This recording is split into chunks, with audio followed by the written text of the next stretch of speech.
Judges 18, Idolatry in the tribe of Dan.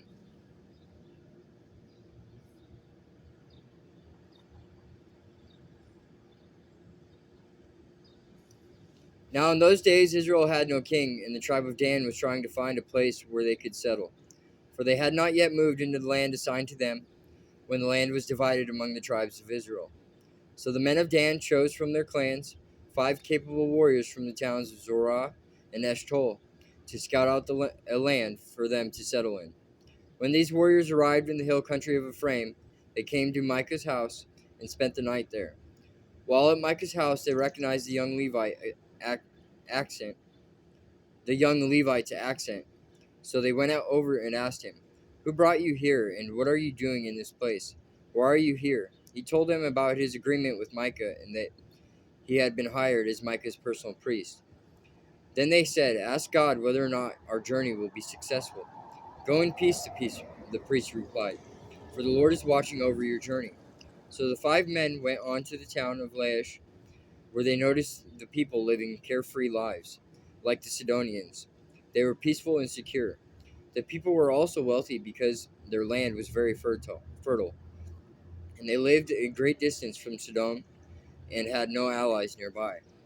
When the men returned to Zorah and to Eshtaol, their relatives asked them, "What did you find?"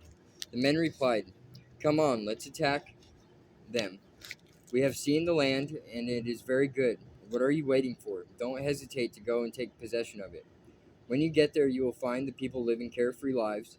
God has given us a spacious and fertile land, lacking in nothing." So 600 men from the tribe of Dan, armed with weapons of war, set out from Zorah and Eshtaol. They camped at a place west of Kiriath Jearim in Judah, which is called Mahane Dan to this day. Then they went on from there into the hill country of Ephraim and came to the house of Micah.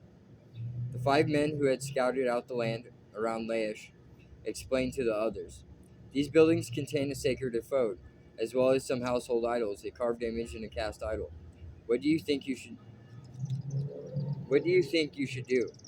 Then the 5 men turned off the road, and went over to Micah's house, where the young Levite lived, and greeted him kindly.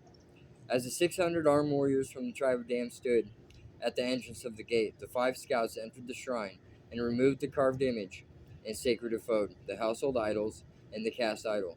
Meanwhile, the priest was standing at the gate with the 600 armed warriors. When the priest saw the men carrying all the sacred objects out of Micah's shrine, he said, "What are you doing?" "Be quiet and come with us," they said. "Be a father and priest to all of us. Isn't it better to be a priest for an entire tribe and clan of Israel than for the household of just one man?" The young priest was quite happy to go with them. So he took along the sacred ephod, the household idols, and the carved image. And they turned and started on their way again, placing their children, livestock, and possessions in front of them. When the people from the tribe of Dan were quite a distance from Micah's house, the people who lived near Micah came chasing after them. They were shouting as they caught up with them. The men of Dan turned around and said to Micah, "What's the matter? Why have you called these men together and chased after us like this?" "What do you mean? What's the matter?" Micah replied. "You've taken away all the gods I have made, and my priest, and I have nothing left." The men of Dan said, "Watch what you say. There are some short-tempered men around here who might get angry and kill you and your family." So the men of Dan continued on their way. When Micah saw that there were too many of them for him to attack, he turned around and went home. Then, with Micah's idols and his priests, a man of Dan came to the town of Laish. The men of Dan came to the town of Laish, whose people were peaceful and secure. They attacked with swords and burned the town to the ground. There was no one to rescue the people, for they lived a great distance from Sodom and had no allies nearby. This happened in the valley near Beth Rehob.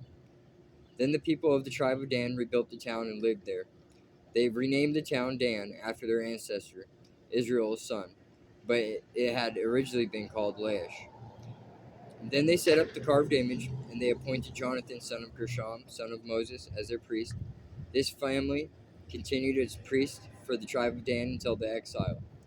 So Micah's carved image was worshipped by the tribe of Dan as long as the tabernacle of God remained in Shiloh.